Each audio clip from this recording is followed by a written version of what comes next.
ngalan ng Ama at ng Anak at ng Espiritu Santo. Ang pagpapala ng ating Panginoong Jesucristo, ang pag-ibig ng Diyos Ama, at ang pagkikipagkaisa ng Espiritu Santo naway sumainyong lahat. At sumayo rin. Sinasamahan natin ngayon si Zacarias sa pagbati niya sa pagdating ng Panginoon.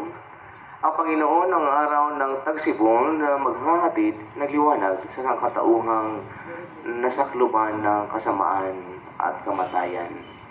Ngayon nababaan na aga na natin ng mga unang sikat ng bukang liwayway, tunay na ganap ang ating pagdiriwang sapagkat parito na ang kaligtasan natin.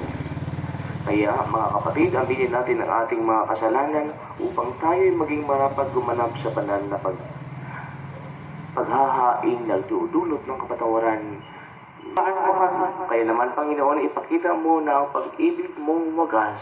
Kami ay linapit at sa kahirapan na iyong iligtas. Kawan tayo ng makapangyarihang Diyos, patawarin tayo sa ating mga kasalanan at patabayan tayo sa buhay na walang hanggan. Amen. Amen.